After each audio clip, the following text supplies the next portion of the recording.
Time now for Extra Points, where we grill sports director Frank Cusumano on the hot sports topics of the day. And we're going to begin with the portal in college football, which opens on January 2nd. And you were saying to me off camera that Eli Drinkwitz has been very honest about what's going to happen. Yeah, like case in point, Jamal Roberts, the pride of St. Mary's, a terrific running back. Mikey averaged over 6 yards a carry, over 700 yards, but he's the backup. Ahmad Hardy is the All-American. And they want to keep him. He's an unbelievable kid. He's a sophomore. He's going to be a really good player for a long time.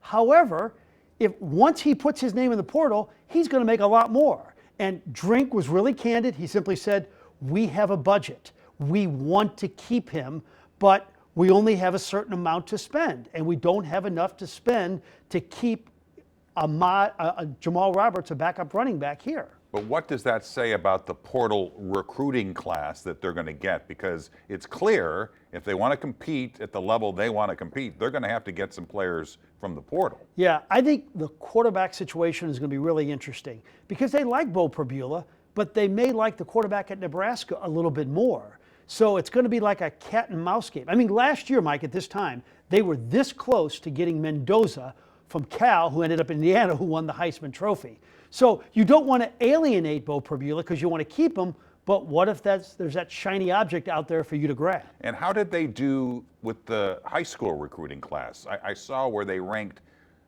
somewhere between 25 and 35 in the country. Good, not great. He's clearly decided to put his money in the portal. And let me tell you something, he did really well in the portal last year. He got some ballers. That Mizzou defense is a top 15 defense in the country.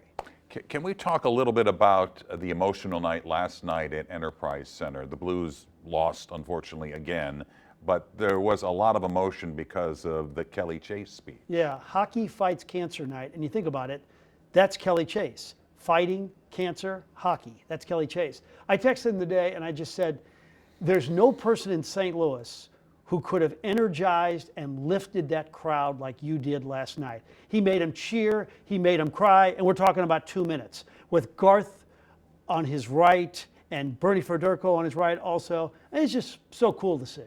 All right, let's talk a little bit about baseball because we haven't heard a word about where Brendan Donovan might be going. Yeah, you know, the team that has shown the most interest is the San Francisco Giants. But there's like 14 or 15 teams they say that are allegedly involved. Bottom line is, I don't want them to make a quick decision. If you got a bunch of people courting you for Brendan Donovan, you know, have all your analytics guys, have all your scouts guys, pick the best single prospects you can, you know, to get for Brendan Donovan. Any timeline? No, I mean, look, it's not like the trading deadline ends on New Year's Day. They could take this for, you know, a couple of months. All right. Frank Cusumano with Extra Points.